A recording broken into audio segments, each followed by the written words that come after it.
When I met Jordan, everything about him felt solid. He was the kind of person who walked into a room and made you feel like things were going to be okay. He didn't have that over-the-top confidence or cheesy charm. It was more subtle. Like he knew who he was and didn't have anything to prove. We met through mutual friends at a small gathering, nothing dramatic.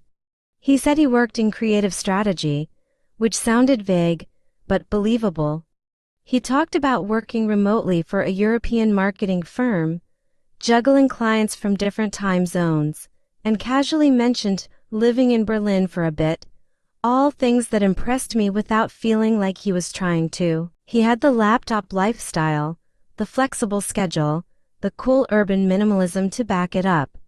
He dressed like someone who read GQ but didn't follow trends too hard. Wore subtle cologne, owned a Chemex and actually used it. And for the first year, things were good, really good. He was thoughtful, emotionally intelligent, and genuinely curious about the things I cared about. He'd listen when I talked about work. He'd remember the little things I said, even the passing ones. I never had to wonder if he liked me. I felt chosen, seen. He never bragged, but little things would slip. He'd show me slides from a client deck, or mention hopping on a call with some brand I recognized. He wasn't flashy about money, but he didn't seem worried about it either. He paid for dates, talked about investments, once mentioned a trip he took last minute to Lisbon just to reset. So when he talked about wanting a future together, it felt safe. Not like a fantasy, but something we were quietly building toward. We moved in together just after our second anniversary. It was a small loft downtown with too many windows and a rent that made me raise an eyebrow. He shrugged, "I've got it covered, I didn't ask questions." Maybe that was the first red flag, but honestly, nothing felt off until it all started to unravel. It started subtly. Jordan began getting more stressed about work. He'd disappear into his office for long hours, sometimes the entire day, saying he was deep in strategy mode or had back-to-back calls. I didn't think much of it. We all have seasons where we get buried in work, but there was a shift. His patience got thinner, he was more distracted. He'd forget things he normally wouldn't, like that I had dinner with my sister, or that we had a friend's birthday that weekend. He'd apologize, say he was just burned out. I believed him, who wouldn't? But then there were the other things. His phone, which used to lie face up on the kitchen counter, was suddenly always in his pocket or face down. The password changed. He started sleeping with it under his pillow. When I asked, he said it was because of time-sensitive emails from clients overseas. A small part of me felt uneasy, but I brushed it off. He'd never given me a reason not to trust him before. I ignored the growing discomfort, until one night, when he left his laptop open on the couch while he went to take a call. A message popped up on Slack, only it wasn't a work message. It was from someone named Maya. The preview said, "Last night was everything, miss you already." My stomach dropped. I just stared at it. My brain ran in a million directions at once. I could have clicked, I could have gone digging. But I didn't, not right away. Instead, I sat there frozen, waiting for him to come back and like nothing happened. And when he did, I just smiled, nodded, said, "Your laptop buzzed." He didn't flinch. That's when I knew. That night, I couldn't sleep. I kept replaying the message in my head. Last night was everything. Miss you already. I didn't need to see more. I already knew, but denial is powerful. My brain tried to rationalize. Maybe it was an old message. Maybe it was a joke. Maybe Maya is a friend. Maybe I'm overreacting, but my gut had already decided. The rest of me was just trying to catch up. I didn't confront him right away. Instead, I started noticing everything. How he'd pull away when I touched him. How he avoided eye contact when we talked. How he used to send thinking of you texts randomly during the day, and those just stopped. He used to ask about my day. Now he just asked what we had for dinner. It wasn't obvious unless you were looking for it. And now I was, so I did the thing I never thought I'd do. I went through his phone. He had fallen asleep early. I waited until his breathing evened out, gently slid the phone from under his pillow, and used Face ID to unlock it. I wasn't proud, but I was done feeling crazy. I needed to know. What I found wasn't just one Maya. There were multiple women. Different names, different cities, different weekends. There were messages going back months. He had entire conversations, flirty selfies, plans to meet up while he was supposedly on work trips. There were no excuses left, no gray area. This wasn't emotional confusion. This wasn't a mistake. This was who he had chosen to be behind my back, over and over. My hands were shaking. My heart was pounding in my ears, but I didn't cry. Not then. Instead, I just put the phone down, walked to the bathroom, looked at myself in the mirror and whispered, okay. It wasn't okay, but it would be. After seeing all the proof, I didn't confront him immediately. Why? Because I didn't want a scene. I wanted control. I spent the next 2 weeks acting like everything was normal. I still cooked dinner, still smiled when he walked through the door. I even made plans with him for the weekend. But underneath the surface, I was gathering everything I needed. Screenshots, bank statements, dates that didn't line up. A copy of our lease agreement. I also spoke to a lawyer, not because we were married, but because we shared finances and assets. I wanted to know what I was legally allowed to do and how to protect myself.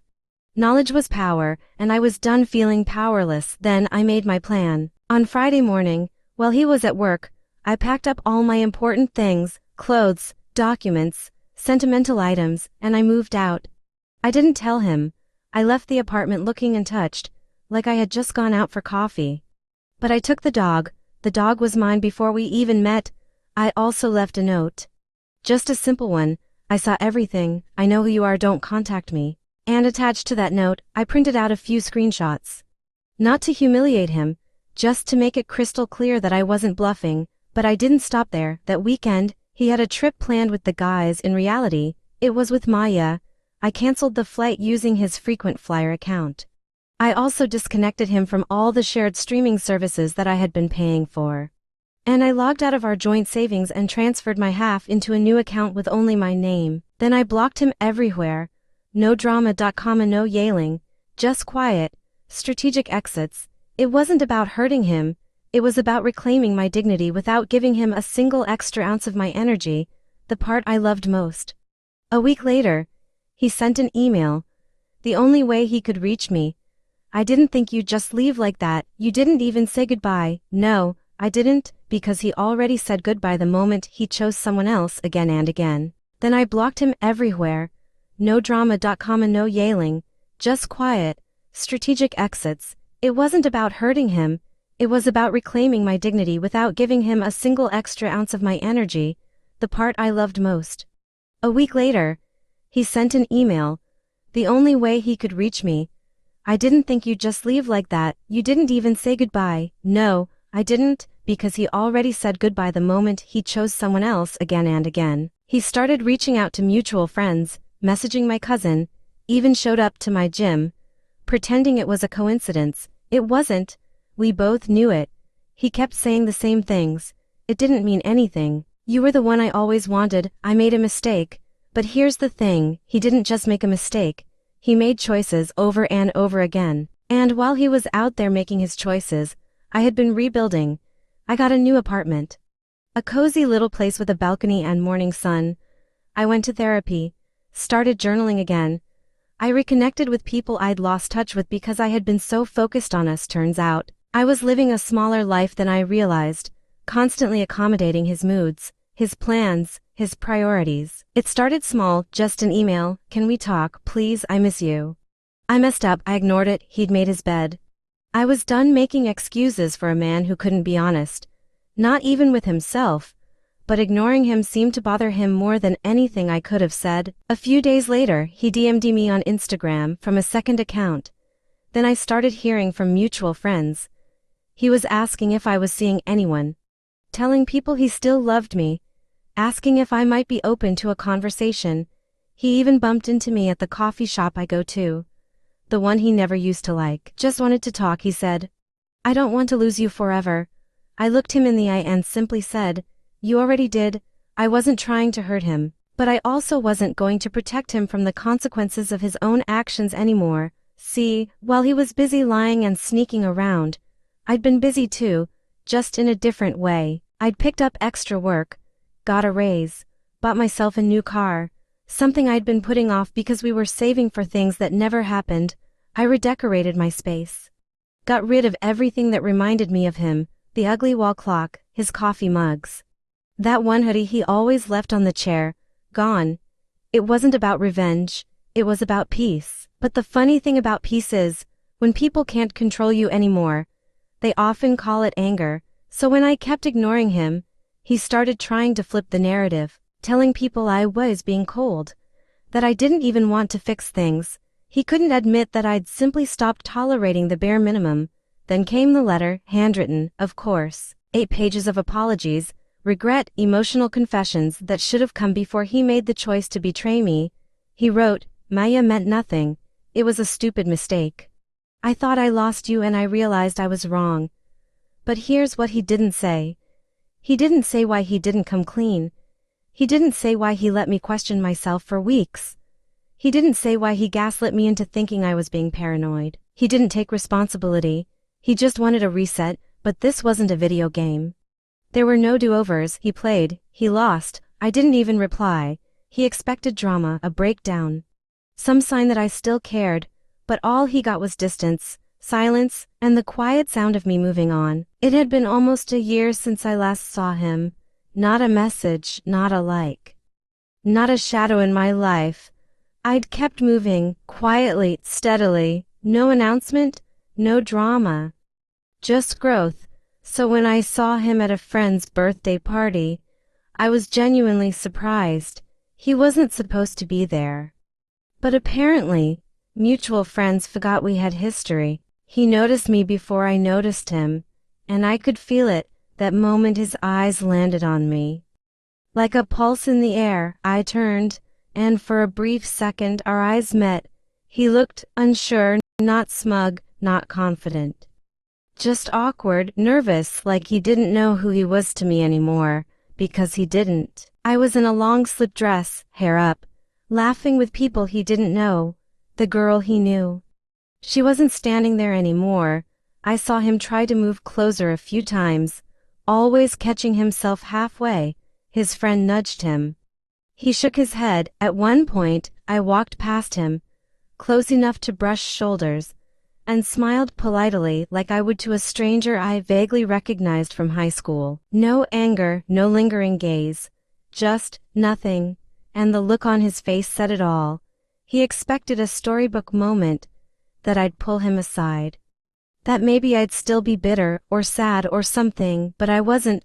He was just a chapter, one I'd already turned, and I think that's what got him the most. Not the silence, not the smile, not even the fact that I looked better, happier, more confident. It was the realization that I truly didn't need closure from him, because I had already given it to myself. Weeks passed, the silence between us became a new normal, not the angry kind, not bitter, just done. I didn't chase closure. I stopped rehearsing what I would say if I saw him again. Instead, I slowly began showing up for my own life. I changed little things. Cleaned out my apartment, rearranged the furniture, took walks without my phone, said yes to small things I'd put off for too long, a dinner invite, a solo movie night, a spontaneous weekend away. One afternoon, I ran into someone who knew both of us. They mentioned him briefly, as if testing the water. I smiled politely and changed the subject. There was no tightness in my chest, no fake laugh to cover up hurt. I didn't need to prove I was fine, because, finally, I actually was. The anger had burned off. The sadness had drained. What was left was just a clear understanding. He wasn't my person, and I wasn't his option. That realization wasn't loud, it was quiet. Like walking into a room and realizing the light had already been turned on. Eventually, someone new came along. No drama, no confusion. No trying to decode mixed signals or perform emotional gymnastics to feel wanted. Just steady conversations, real presence, mutual respect. And it hit me, love wasn't supposed to feel like survival. It wasn't about revenge. I never needed him to feel what I felt, because he probably never would, and that wasn't my burden to carry anymore. Sometimes you don't get the apology. Sometimes they move on and never look back.